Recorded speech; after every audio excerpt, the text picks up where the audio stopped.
In the past, the burden of Britain's working life was discreetly carried by a single van. It waited quietly outside workplaces as shifts changed, delivered bread before dawn, and carried tools to estates that were only partially constructed. Nevertheless, despite being ubiquitous, it barely had an impression on the general public.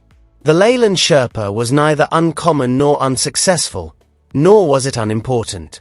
Why, then, did it completely vanish from British roads? You have to travel back in time to 1970s Britain in order to comprehend the Sherpa. There was pressure on the nation. Strikes were common, business was struggling, and trust in British industry was starting to erode. British Leyland was established in an attempt to stabilize a failing automobile industry by combining a number of legacy businesses into a single national endeavor.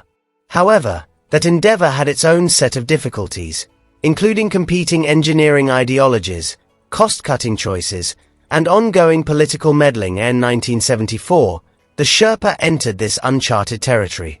It wasn't intended to be groundbreaking or glitzy. It was intended to function.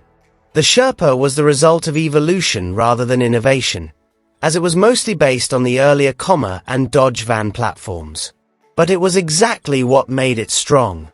In an era when dependability was becoming more and more important, it offered businesses and professionals something reliable by fusing familiarity with practicality. The Sherpa stood out due to a number of well-considered engineering decisions rather than a single standout feature.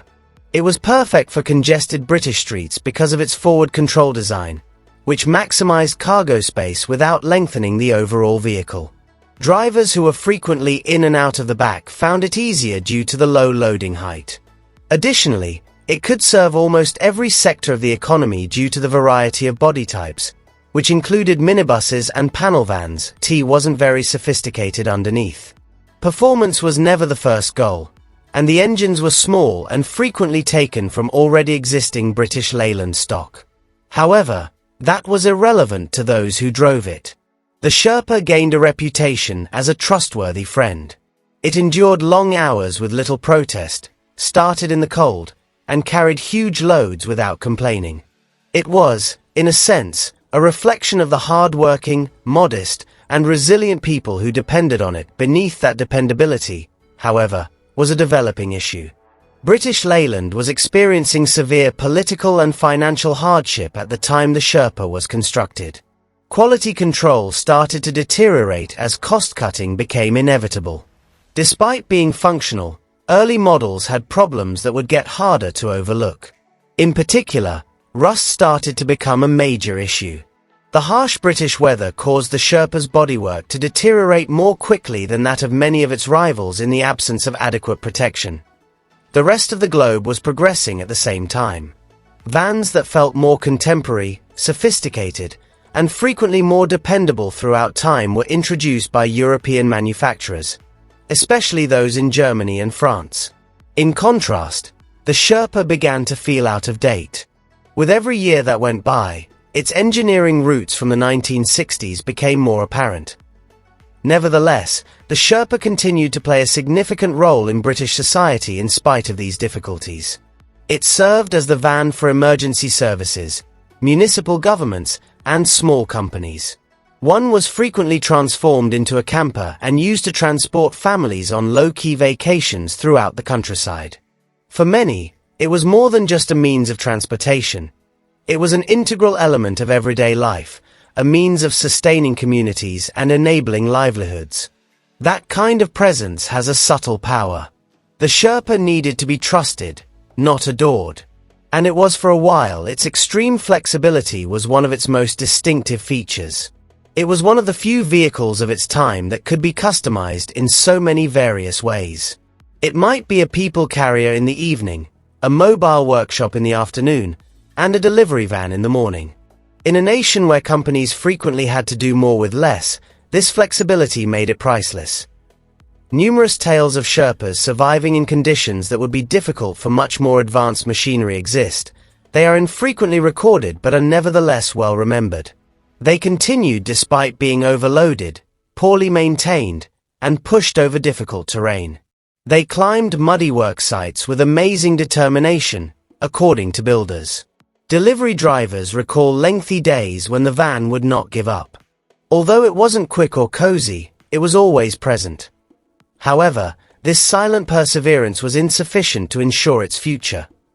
British Leyland's internal conflicts were becoming unavoidable by the late 1970s and early 1980s.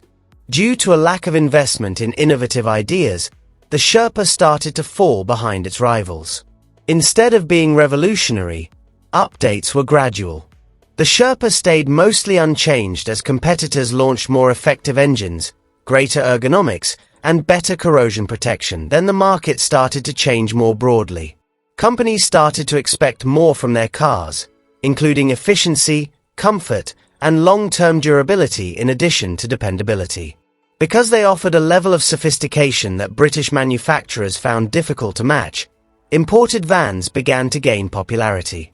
The Sherpa, which had previously been ideally adapted to its surroundings, now seemed to belong in a different period. It didn't vanish overnight.